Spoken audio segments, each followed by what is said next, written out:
வணக்கம், welcome to Chitra Murali's kitchen.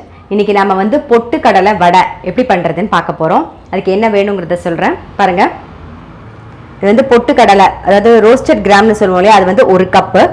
வெங்காயம் வந்து 1 வெங்காயம் பொடியாக கட் பண்ணி வச்சுருக்கேன். காரத்துக்கு தகுந்த மாதிரி பச்சை மிளகா 2 பச்சை மிளகா, கொஞ்சம் இஞ்சி, கருவேப்பிலையும் கொத்தமல்லியும் பொடியாக கட் பண்ணி வச்சுருக்கேன்.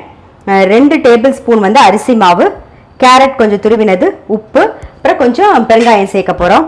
ஃபஸ்ட்டு என்ன பண்ணணும்னா, இந்த பொட்டுக்கடலையை நல்லா இந்த மாதிரி பொடிச்சு ரெடி பண்ணி வச்சுக்கோங்க. இப்போ இதில் வந்து பாருங்க, இந்த மாதிரி ரெடி பண்ணி வச்சுக்கோங்க. இதில் வெங்காயம், அப்புறம் காரத்துக்கு தகுந்த மாதிரி பச்சை மிளகா,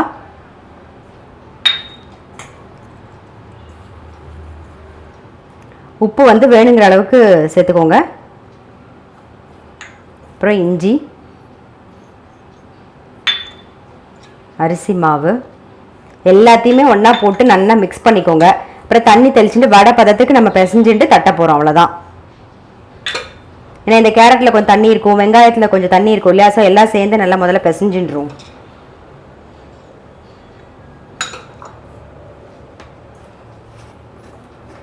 பெருங்காயம் கொஞ்சம் சேர்த்துக்கோங்க.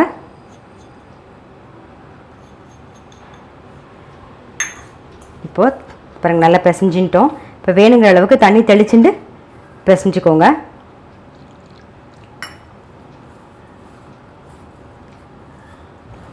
பாருங்க, இந்த மாதிரி தண்ணி விட்டு கொஞ்சம் வேணுங்க பார்த்து பிசைஞ்சுக்கோங்க. நமக்கு வந்து வடை வந்து தட்டுற பதத்துக்கு வரணும். பாருங்க, வடை மாவு பதத்துக்கு பிசைஞ்சுட்டு நம்ம பருப்பு வடைக்கு வச்சுப்போம் இல்லையா, அந்த மாதிரி இதை வச்சு அந்த பதத்துக்கு இந்த மாவை பிசைஞ்சுக்கோங்க. பாருங்க, எண்ணெய் காஞ்செடுத்து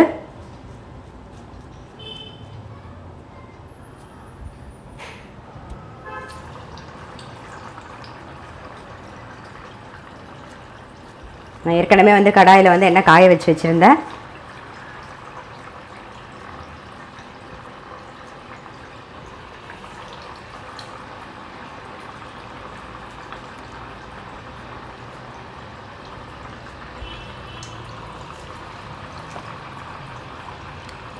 இந்த பக்கம் திருப்பி போட்டுடலாம்.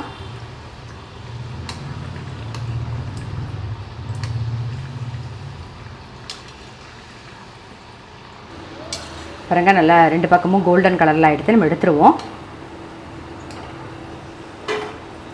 இது வந்து அவசரத்துக்கு ஈஸியாக டக்குன்னு தட்டிடலாம். யாராவது கெஸ்ட் வந்தால் கூட எப்படியுமே நம்ம வீட்டில் வந்து பொட்டுக்கடலை இருக்கும். இது எல்லாமே வீட்டில் இருக்கிற ஐட்டம் தான், அதனால சீக்கிரமாகவே தட்டி கொடுத்துடலாம் வடை. பசங்களுக்கும் ஈவினிங் ஸ்நாக்ஸ்க்கு நல்ல சௌரியமாக இருக்கும்.